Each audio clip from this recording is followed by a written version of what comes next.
we are going to implement lean management and reduce the waste, increase productivity in office area or service area in 3 phases. The phase 1 is flow, means creating the flow.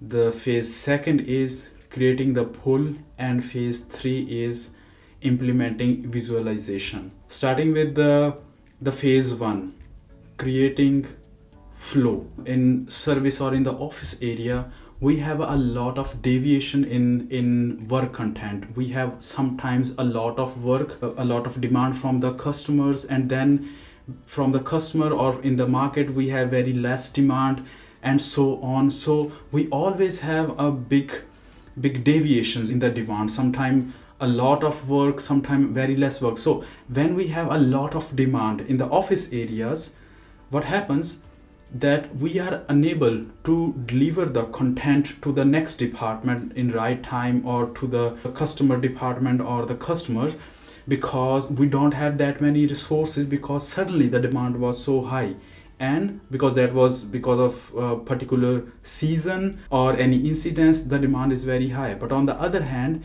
when the demand sinks, what happens then we have same number of people in our offices, and they don't have a lot of things to do, they don't have work, and then they just, whatever they are doing, whatever work they have, they just keep on spending more time on the task they have at their desk to do. So what happens, that sink the productivity reduces in that cases.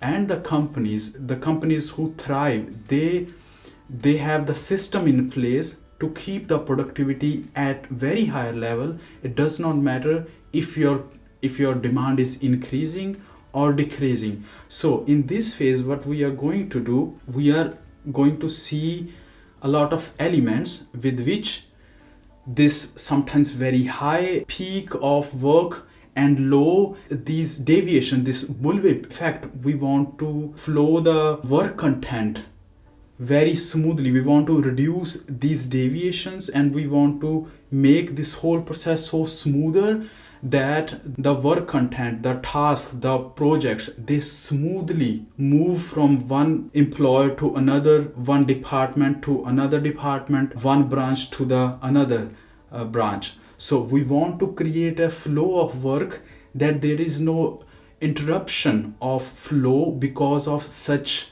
deviations in demand we have. So this will be the target of first phase. In order to implement flow in office areas, we have here 17 elements. Through these 17 elements, we can implement flow. The first element is SIPOC, in which we will have the big picture. The second element is process flow. So we'll define what are the activities we are doing, and we visualize it. And after that, we'll see how many bottleneck processes there we have.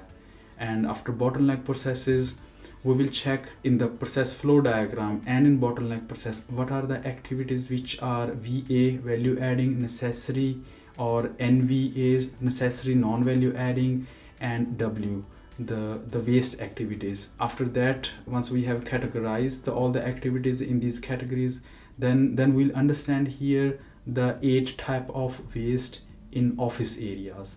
And then we will see how we can create flow by the method of task combination. The next element will be how we can create flow by role combination. Then how we can automatize. Then we will see here what's the importance of improving layout, how the layout improvement can improve the productivity.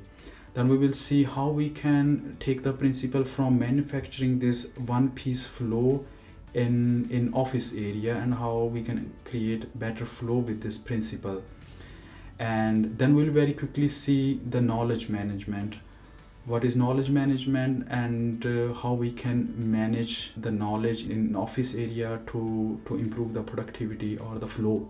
And then we will see the concept of customer tact time.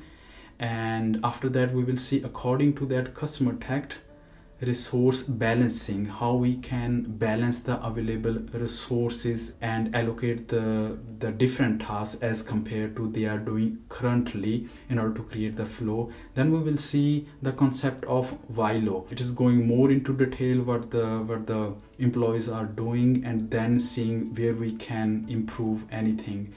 And based upon so far analysis, then we will see if there is a need to change in the role and responsibility of the people.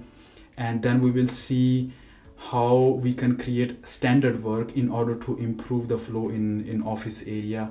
And after creating standard work, then we have almost finished one whole flow phase of lean management or lean improvement in office area. And we will end this phase with the summary as the benefits. What are the benefits we can have out of all these elements which we have already discussed in order to create the flow in office area. The second phase for implementing office lean is implementation of pull system. And for this phase we have 6 main elements. The first element is understanding the type of pull, what type of pull we have. And then the second element is here to understand lead time, why it is important, and how we can have consistent lead time and the quality in office areas.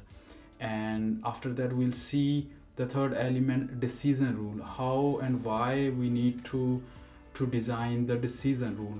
And then we will see how we can make this whole system self-regulating, that we don't need any manager who has to constantly take care and supervise the work being done by the employees in a department or in a bigger area. And then we'll see one element from production area, how we can implement in office area, which is called Hijunka, which makes the reaction time to any deviations in performance in office area very quick.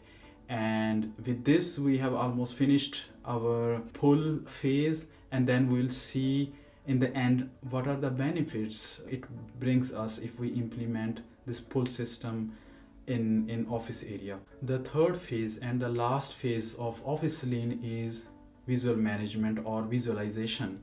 Here we have 3 main elements. The first element is visual management benefits. We'll see what are the main benefits, what it will bring to have visual management in office or service area. And then we'll see what are the normal challenges we have when we are going to implement that. And the third one is 6 stepping stone. So what are the 6 steps, how we can stepwise implement good level of visual management and visualization in office area. So these were all the 3 main phases which we are going to discuss with these elements. Once again, if we cannot implement all the elements and all the phases, depending upon the type of industry, depending upon the type of work being done in the area, if we could implement even some of the elements or 1 or 2 phases, this will enormously boost the productivity in office area.